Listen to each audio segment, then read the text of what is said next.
Are you smoking much weed at the moment, or is that something that you've persisted with? I've given up for the pandemic. I've given it up because I feel like the world is too weird that you don't need to add more weirdness into it. Like it's Right. already bizarre enough. There's no, like, you don't add sugar to ice cream. Yeah. Like it's sweet. Like we're not putting sugar into the Right. The the world or is whatever. high octane fucking weird at the moment. And you don't want to you're already in a mirror maze of confusing pandemic, economic recession, mass protests. You don't want to sprinkle a little bit of psychedelic confusion. Seasoning. Yes. Yeah. I feel like it's like going into a mirror maze with a virtual reality headset game on as well, or something. Right. Yeah. It's like going into a mirror maze and bringing a clown in, like introducing a clown into it. It's like I'm already discombobulated. There's no need to bring Arthur Fleck into this. Yeah. But like Arthur Fleck is a good choice. Arthur Fleck is a good choice of clown too, for the paranoid, nightmarish realities of getting stoned in the current climate. Yeah, that's who we're seeing a lot more of today. Are this wellspring of Arthur Flecks and mirror mazes coming out, just talking to themselves mid betrayal. I told her I'll talk to him tonight.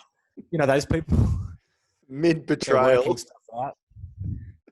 In mid betrayal, they're like, I said it was wrong. You think you're seeing more raving lunatics, a higher rate of them at the moment? I think so. Yeah, I think they're out. That's the thing. That's why you don't need weed. Like I think weed is good, when it's 2010 and you're an accountant and you're trying to spice up an Excel spreadsheet. Then you smoke a joint in your Sky Cube. It makes all the boring, it's the end of history. Nothing's happening. Let's spice up this Sky Cube. Right. Things are consistent, stable, and you're living in a certain level of luxury and nothing's really happening in your life. So you smoke weed to go, woo.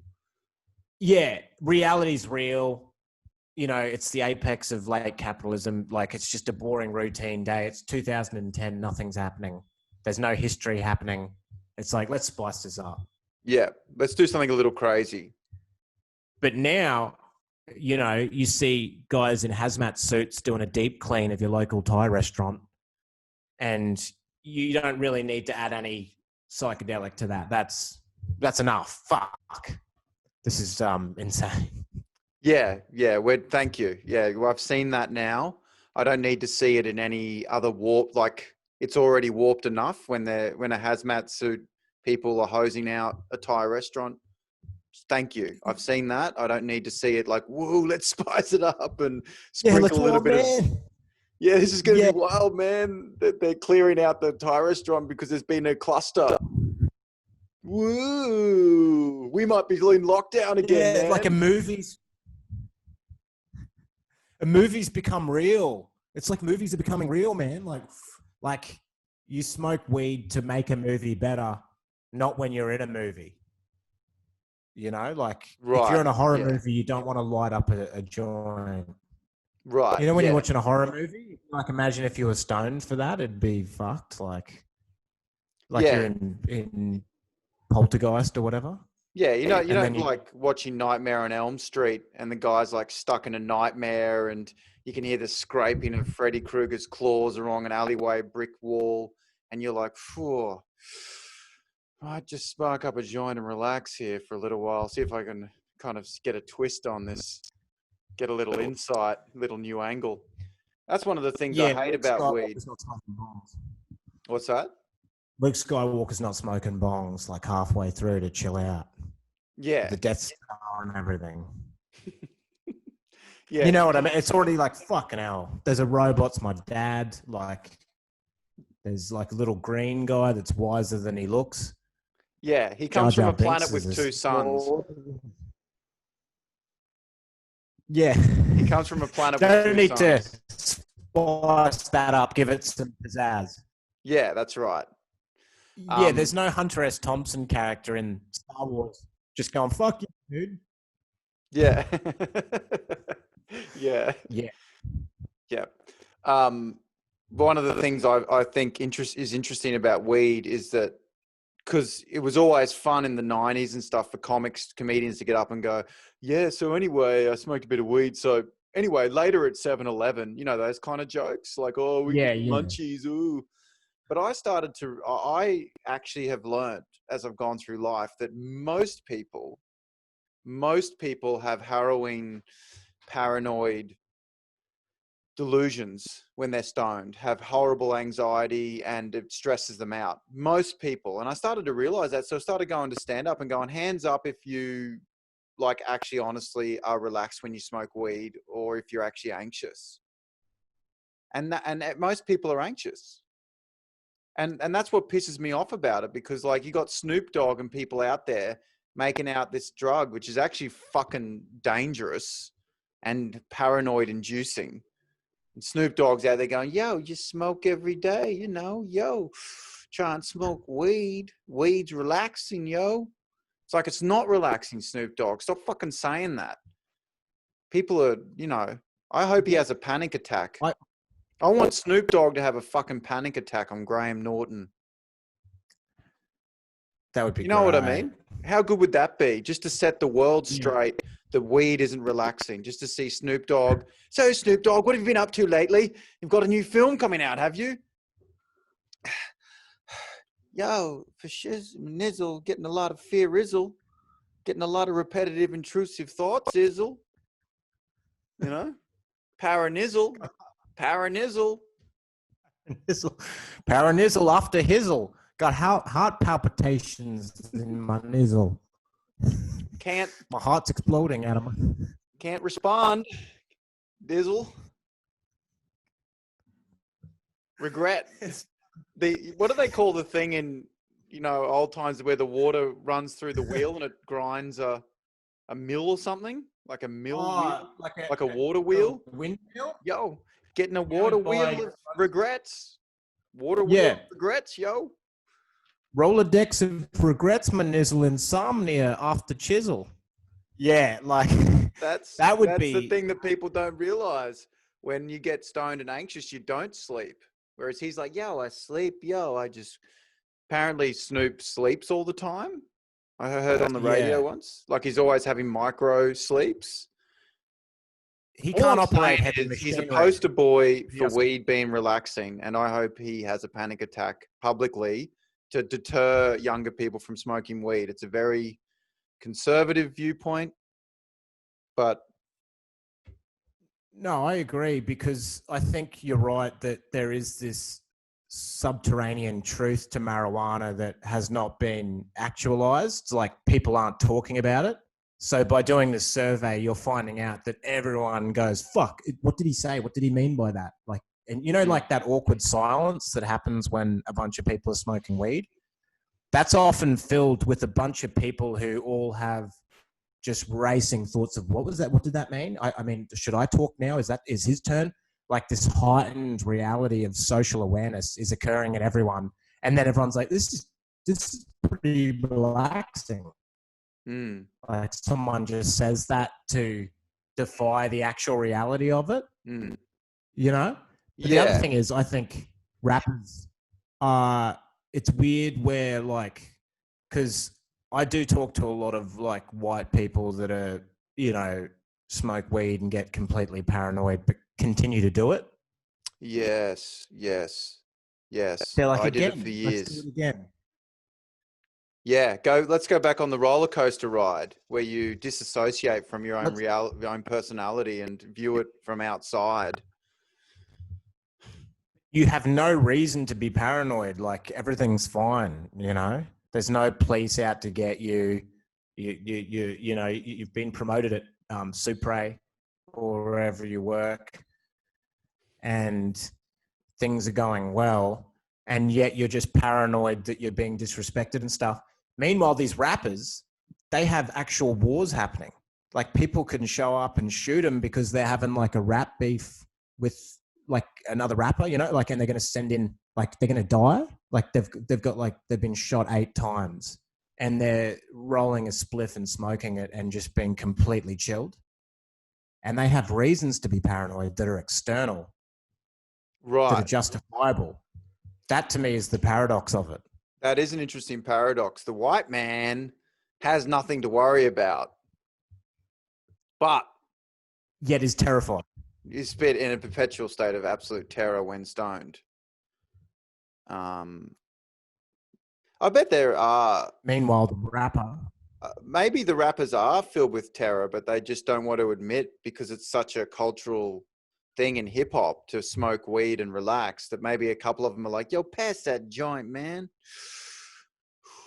Holy shit, man. What's everyone thinking about me? What'd that guy say? What did you say that for? Yo, is my new album whack? Everyone thinks my album's whack. You know, like, and they're just like pretending. Maybe Snoop Dogg is. Maybe. I don't know. I doubt it. I think they are genuinely relaxed. Even though a lot of raps are paranoid stuff about you criticizing my verse, it's diabolical. Like, you think it's not good, like it's way better than yours. Like, it's this weird, because if you have insomnia, you essentially do rap battles with yourself. Do you know what I mean? In your head, you're like, he said that, but that ain't cool. And I'm coming back at you. I'll get a screwdriver and come at you tomorrow. Like, you said that my cocktails weren't good. I'm angry. You know, that's right. Like, yo, I had a house party the other day and you turned up and you commented about my tablecloth, but I put a tablecloth on because I thought it would look kind of cool, like in an Art Deco kind of sense, but it ain't. And it's weird that you mentioned that. I mean, I don't know if you don't like me. Maybe you do like me. I'm not even sure anymore. Maybe you don't. Or maybe take melatonin. It'll help you sleep. Like, yeah, it's stuff like that. Yo, ran out of Xanax. Well, that's drink some lean. Yeah, you're right. But Raps are often filled with paranoid delusions. Well, so maybe that's where it comes out. Like, yo, man, I'm relaxed. And he gets on the microphone. It's like, yo, you said that about my friend. I'm going to kill you coming down this week with my gun. Like, you know, like maybe that's where it comes out. Also, there is a paranoia. Yeah. I feel like they do cool stuff when they get stoned. Whereas, like, I dropped acid the other day and made cocktails and got disrespected while making them. Right. Yeah. Like, I don't try to do something cool stuff when. Yeah, you try to do something cool, but then people are like, man, these cocktails are too sweet. Gets you, doesn't it? I can see that's come back that's come for a reanalysis at night. That I can tell by the way you said that you've reinvestigated. You've reinvestigated. You reinvestigate a little bit yourself. You did a little bit of a reinvestigation. Guilty. What's interesting? I am guilty. I can tell that the tablecloth commentary, even though it was in jest as like a hypothetical, has a basis in reality. Someone has said something about the tablecloth and it's now coming back. There is a basis. It wasn't a tablecloth, but there's been some furniture moved around my house and I'm hypersensitive about. So you can feel the traumatic kernel of reality in it? Traumatic kernel of reality. That's brilliant. Because it's too specific to be part of a hypothetical, because you couldn't almost reach for something so... Don't underestimate my reach. I've got a lot of delusional reach. My delusional reach is vast. It's I can greater reach than further 1.5 than meters. it would appear.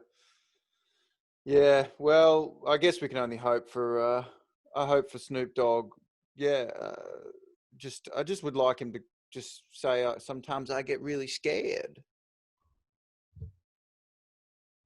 You know, filled with fear. Yeah, filled with fear out here, man. It would be good for some earnest acknowledgement of crippling fear from the rap community. From just an earnest acknowledgement of marijuana-induced terror. Yes. Just like someone to be like, we're actually all terrified and we pretend that it's cool, but a lot of us have anxiety disorders that are getting worse and being exacerbated by addiction to THC. Yep. I think that would sort of set the world straight. I was involved in I wouldn't say it wasn't physically violent, but a really extreme heckler confrontation on the weekend at the sit Yeah. down comedy club. My mate was on stage, Shane, and he was doing a set, and there was a table right at the back of the room, and one of them just started yelling out, "It's my daughter's birthday! It's my daughter's birthday! Yeah, it's her birthday!" And Shane was like, "Well, I'm sure that she doesn't want what she wants for her birthday is for her mother not to scream out like a crazy drunk woman." And they went back and forth and shit, and she kept screaming out, "No, yeah, it's a birthday," just screaming out, disrupting the whole fucking show. And then Shane dealt with it a couple of times and people laughed, but then she kept yelling out and it stopped being funny. And then security had to come over and go, "Hey, could you guys stop yelling out during the set, please?" And they started getting really annoyed. And they were like, "Well, we pay good money to yell out." That's what one of them said. "We pay good money, so we should be allowed to yell out." Because they think that that's what comedy is or whatever. Having a yell. Having a yell. That doesn't say on the website. Have a yell at the comedy club. Yeah. Like have a drink and a yell and a laugh and a yell. Like that's never in the thing. Come down, have a laugh, scream at the comedians at the top of your voice, disrupting the entire room repeatedly until his set's completely derailed. Have a good night out. It just, honestly, man, it drove me fucking crazy. Like, it just infuriates me, that attitude. So then they started getting disruptive. Like, they stopped yelling out, and then they became really indignant and sort of really upset that they'd been called out. Because this woman was screaming at the top of her lungs, like the whole show had to stop. So they started like talking amongst themselves at the back of the room, going like, "I can't believe this is disgusting. We paid good fucking money to come here and yell out, and fucking they can't tell us to be quiet. It's disgusting." And some of them were getting up and walking out to smoke and stuff, like kind of annoyed. Like, "I'm not watching the rest of this." And there's all this disruption, and Shane's just tanking so badly. At one point, he even went, "Why don't we all just breathe?" That's when you know you're in big trouble. When you go, when you're using stuff off your yoga teacher, when you're stealing yoga teacher bits, right? Like, just breathe. Now you're in trouble. That's when you're in trouble. Everybody just stand and shake it off. I've seen that before too. Let's all stand up here for a second and just I've never seen a stand and shake off, but that sounds intense. That sounds almost like riot level. Well, stand and shake off is when MCs that aren't very good sometimes employ tactics to just try and get the room warm without having to do material. So they do things like have a look around, see who's nearby, have a look at the guy next to you and shake his hand. Kind of like almost life coach level shit. That sounds like a Catholic priest almost, like shake your hand, peace be with you, like yeah. But also more to diffuse a kind of warlike situation. That is a comedy club. Yeah. So then they started getting more and more disgruntled. And then most people had sided with Shane, but there was one woman that really aggravated me at the front who sided with the drunk, debaucherous, continually disruptive, disrespectful and indignant, entitled people at the back, and started going like, "Well, I think you've handled it badly." And then they demanded an apology, the back table. So now the set is completely ruined. And then they started yelling out, "You apologize." And he was like, "What am I apologizing for? For her fucking being drunk and yelling out and ruining the show? Well, I'm sorry about that," kind of thing. And, And, like he should have he went too hard, I think. But he could have backed out of it. But, and then they didn't get the apology they wanted. And then they all left. They all left at once, still during the set. So they pretty much ruined every moment of the set so far.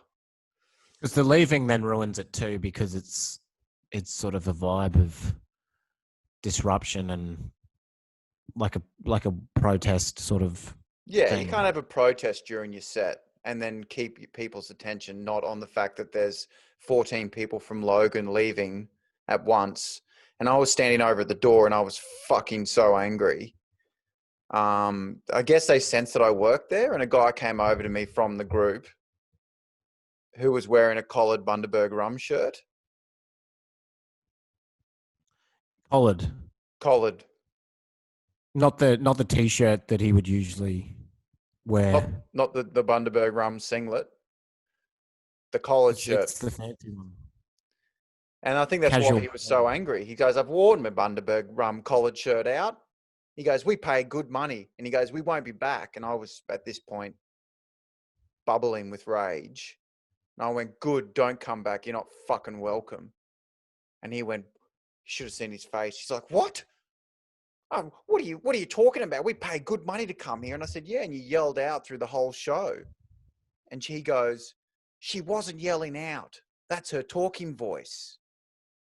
She has a loud talking voice. She was just literally screaming, it's my daughter's birthday. Yeah. Like, you know. And she brought an army of defense lawyers with her as well that will defend her antisocial behavior, which I find amazing. Right. Like it's crazy for someone to be antisocial. That's crazy enough, but it's even crazier when they have people around them going, no, this is the right way to behave. You leave them alone. To have that self-righteous team. They were so self-righteous. And then I pushed it out into the stairwell away from the club because the set was still going at this point. And so now they're all staggered up the stairs, the whole group of them leaving. And I'm mid-argument with this guy going, you should be ashamed of yourself. You wouldn't yell out, at the theatre or whatever. And admittedly, they didn't seem like theatre-going people.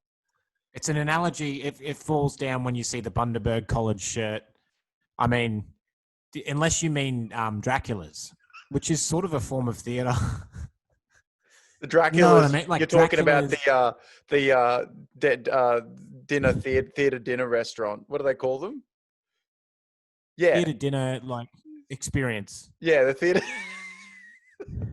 Yeah, I don't think it's where a guy dresses up as Dracula, and then you go with a friend, and he insinuates you're both puffs, but he's dressed like Dracula. Yeah, do you know what I mean? He's like, "Hey, what are you, gay? Yeah, what's wrong with you? Oh you my use god!" The word puffs there. You use the word puffs there in the sense that that's what he would use. You know what I mean? Yeah, he would use that. You know what I mean? Yeah. Well, that's the novelty of the place. There's a guy with a Frankenstein thing in his head going like, what I'm going to Asian invasion. Oh no, anyway. So you're saying there's undertones of racism and homophobia at the theatre restaurant? At Dracula's, I feel like there would be like medieval racism, but mediated through like a boat act type vibe, right? Like a balloon animal thing. Of, Yeah, making the balloon animal. What is it? It's a detention center. Yeah. That's what it is. It's a petri dish of cultural disrespect is what that place is. A petri dish of cultural disrespect. Ha! Yeah. So they're leaving Yell out. Come have a yell. Come have a yell. Give him a go. That's sort of the energy of that group. They were like, give him a go. Anyway, so now they're leaving the stairs and they were like, we're never coming back. And again, like, I don't think they're the type of people that the Bundy rum shirt guy, I don't think he's going to the ballet. So I kind of put my foot in it a bit by saying you wouldn't yell out at the theatre. There was a bit of inner city lefty elitism there. Kind of, like going... Inner shitty left wing and... My friend. In the city, left wing bullshit. Nobody understands, and so on. So like he's funny analogy. You yell out at the Phantom of the Opera. He's like, "Fucking what?" Like he's got like a mohawk and a Monster Energy drink. It's like the wrong. Yeah, he had a Monster Energy drink and a Bundaberg rum collared shirt. So I don't think he's going to Hamlet going, this contemporary version of Hamlet's fucking shit. It's me birthday, you cunt. Like they have to stop and address him. Like, please, Yeah. it's the thing. Yeah. So now they're walking up the stairs, and I was like, it's not how you behave. It's improper behavior, bad public behavior. She wasn't yelling out. She was just talking really, really loudly at the top of her voice in front enough that 200 people heard. Okay. And I was like, well, she shouldn't have kept yelling out, and you should be ashamed of yourselves. And they left. And they said, where's the manager? We're going to put in a formal complaint. And I bet you any money when that complaint comes in, it's got the word poofter in the subject line. Yeah. The word poofter is going to be in that complaint somewhere. But it'll be not spelt properly, even though it's a colloquialism. Like it'll still have the red stuff underneath it. And yeah. That's so funny because they will write an email because those types of people have a certain level of bureaucratic cuntitude where they revel in the ecstasy of bureaucracy as well as being lippy, like out of control fuckwits. You know what I mean? It's like the guy with the flat brim who's like on fuck, like just heckling with like a Bundy rum. Can also write an email the next day, even though his wife just had a water birth, like in the car park outside the Dog and Parrot. And well, you got to clear this up for the listeners here. You're talking about something real that happened to you. I know that this was in a previous podcast we did together, but this is worth retelling. Tell the story of that heckle you're talking about of a pregnant woman. There was just these guys having the loudest conversation ever, and then like, you know, full flat brim Bundy rum shirt vibe. Like that's why I said it, because it's the same type of people. And then I said, why are you talking so loudly? And he's like, my mate's wife's fucking pregnant and you're fucking unfunny as fuck. And he was so pissed off. So angry. So pissed off that there was a performance occurring in front of his situation. Right. Yeah, it's funny to sort of tie those two things together. My mate's wife's pregnant, and she was at the gig. Yeah, I think that's a key piece of information. I've got to repaint this picture here. There's two men and a woman who's heavily pregnant. I say pregnant, but what's the word for when you're about to give birth? In labor. Yes, she was in labor, not like she was more than pregnant. I should have said, like she was super pregnant. This is the story. I don't think you've done this story justice, because it is very worth, going into detail here. You're doing a gig at a tavern on the Gold Coast, not even the Gold Coast, but in the hinterland between, the gap between the Gold Coast and Brisbane is where bikies brew the meth. Like it's danger. And so it's got a name. It'll have a name like 8 Mile Plains. Right. Kind of thing. Like it's just a big. Plains was emphasized. But there's the Freedom Furniture as well. Like in the farm, there'll be farmland and but then there'll be like a lighting store. Yeah. Yeah. Like who's going in there to get a bulb? Yeah. Like on the way. Not the locals. No. So the two men are heckling you initially, like disrupting the night. And then because they're saying you're unfunny and they're really annoyed, and you're like, why are you yelling out? And he goes, because my mate's missus is in labor. Yeah. It's so crazy to be annoyed that something isn't funny enough to justify coming to a tavern while someone's in labor. Like they've gone, look, should we go to the hospital? No, we'll go have a laugh. Better be fucking funny though. She's in labor. This isn't funny. She's in labor. We come here. There's a level of entitlement, and that's why they're good at bureaucracy, because they constantly have these things in life where they come into place and go, look, my missus is in labor. This better be funny. It's not funny. Fuck you for not being funnier. My missus is in labor. Right. And then they have to fill out a form. And you can't even... Yeah, that's what I find interesting totally, is that Venn diagram overlap of like having a flat brim, being willing to coward punch a performer that you're seeing for free, but also have the bureaucratic sort of presence of mind to sit down and go, dear cunts, your fucking clown offended me and my mates heavily about to give birth, it's... Yeah. But also, what I like is they're going to the hospital and he's presumably in the ambulance, writing it on his own. I don't think they named the kid after me, is what I'm saying. No, they might have named it after the dog and parrot. Yeah. Somehow. Perry. Where were we before? Paramedic. Let's go down to the Paro. The Dog and Parrot Tavern. Let's go to the Paro. They're talking to the paramedic. The Paro drives the ambulance. Tell the Paro Paro's driving. the Paro and some bloody Paro was on stage. Wasn't very nice to me, but we were rude. But we wrote an email and now he's been banned from Woolworths. I do like the idea of them being self-aware enough with that, but I love your impression, by the way. It slipped through, but I love the impression that you gave of the flat brim pack guy is just like, like that level, because they drink so much. They drink so much mixed drinks of like Mother Energy and Jaeger fucking, they're always just drinking. So they're always like, fuck me, fuck. Like, they'll just make fuck. It's like someone in a jet taking off, like, fuck. It's a roller coaster of like sort of neurochemical apparatus. Like you've been hijacked by mixed drinks and now you're and you've got a flat brim on at nighttime inside, which I think is the international sign of the coward punch. If there was ever a symbol, it'd be the flat brim at nighttime inside with a mixed drink. That's coward punch. Yeah. That's what it is. Yeah, you could see it's the vibe. Like a black outline of like a head, the flat brim, and then like a long can and a line through it.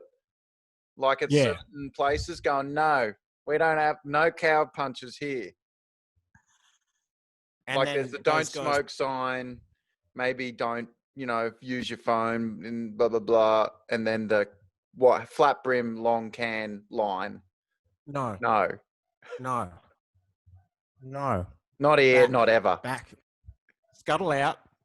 Please Scuttle. Leave. Yeah, it's unbelievable that these people, they're in that Venn diagram overlap of willing to coward punch a performer, but also can write an email complaining about the level of entertainment quality. Yeah, they have a lot of expectations and entitlement combination for someone whose life is on the cusp. Of falling into a chasm that it'll never be retrieved. It's similar. There's even an entitlement to the guy that will have the Bluetooth speaker on the train carriage, who's blaring Skrillex out of it. Like he still has a weird thing of like, we're playing my fucking, what, you want me to turn it off? I can't turn it off. How dare you, kind of thing. It is interesting that they have that entitlement, isn't it? Maybe because life's dished them they've got a bad deal with life. So they're like, can't I even fucking disrupt everyone else anymore? Yeah. I want to disrupt. There's a need to disrupt. Can't get my life together. Now I can't even disrupt. Sweetheart, how was your day today? Did you have a good time? Can't even disrupt on public transport anymore. Political correctness gone mad. I tried to disrupt a bunch of people in a library and they said I got stopped doing it. It's ridiculous. Trying to disrupt people. What do you do, mate? I wear high vis and I disrupt. I'm a disruptor. Yeah, how come when Elon Musk disrupts the economy, he gets billions of dollars, but when I disrupt a train carriage, they tell me it's the quiet one? So there's a massive row at the moment about TikTok and whether it should be banned or not, because it's owned by a Chinese corporation, and there's some talk that China would be infiltrating, the Chinese government would be infiltrating personal data of users on TikTok, which of course they definitely are because they can and no one can stop them. Yeah, I mean, I don't know what they're doing with all those Gangnam Style, like little dances or whatever people do on it. Like what kind of use that data has to them, but they can use it if they want. Yeah, it's probably the trove of the most useless fucking information you could ever have. But it's just the fact that they can use it represents a national security threat is what I was gathered from that.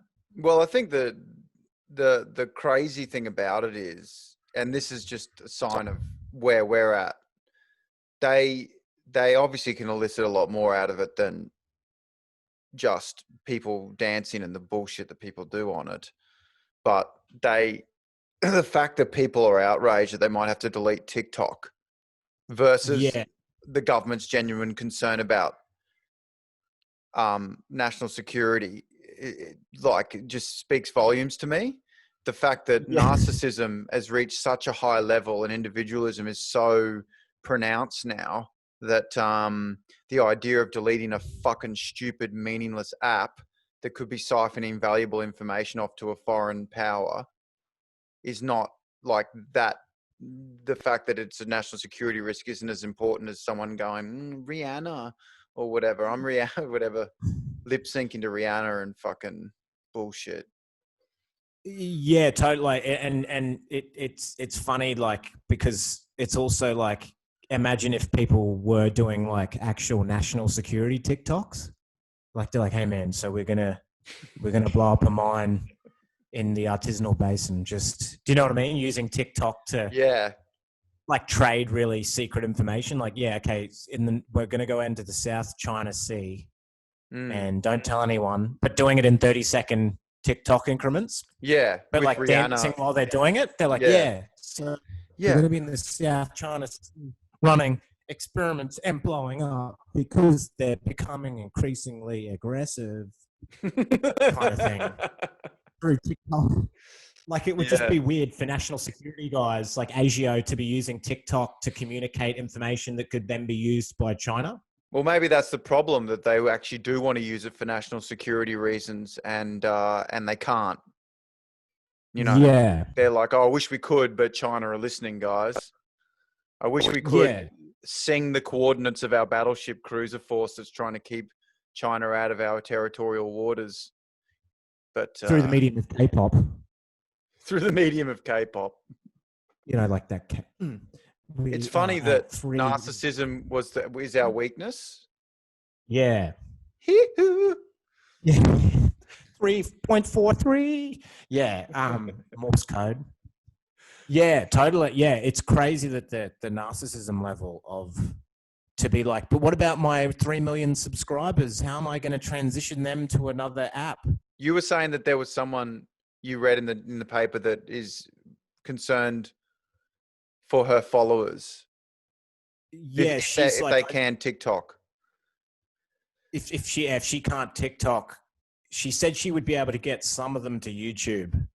Thank God that there would be some way for some of the TikTok refugees from her followers to somehow make a way to YouTube. But she was worried about how they would get confused because obviously they're brain damaged because their attention span's been ruined by like being dopamine hijacked by like having several apps on the go, like just multitasking as they melt into sand or whatever. Like, their brains, so they might not make the transition to YouTube in time before they forget who she is. You know what I mean? Like, I can't even. We almost deserve to be invaded. That's what that says to me. It's like this is the quality of citizen that we produce now. A narcissistic, like high octane narcissist who has millions of followers to think about, to directly watch her do something completely talentless, like go. I haven't even seen what they do, but I think it's a lot of like, and like you just get like a dog or something, or like I don't know what. Yeah, like, it's nothing important. I I think like I've seen like just I think like a glimmer of one where someone's just like it's just shit like that, and then it's moving on to another version of another thing like that. But it seems like something that would ruin your attention span even quicker than YouTube. I mean, maybe that's part of the ploy of the Chinese, you know, ruin their attention spans. But Right. So it's less national security, more the national security problem of ruining a nation's attention span. corroding our imagination. So that it's easier to take over. Well, yeah. I don't know if I said this last time, but it's like people in China and North Korea are a dictatorship brainwashing to believing that the state is the most important thing, the country, and we're brainwashing to believing we are the most important thing, like just me, individuals. And so how are you going to fight against a country that's motivated by something bigger than themselves versus just a loose group of narcissistic, mentally ill, fragmented, disjointed people that we are? Right. So it's almost, you're saying like almost because they might not even enjoy TikTok that much, they just invented it for the West so they could bring about their own downfall. No, I actually think that people are really worried about China internationally, but like honestly, the worst shit they do is to their own people. Like they're just trying to create all the TikTok and all the fucking social media like monitoring shit in their own country so they can control their people, you know?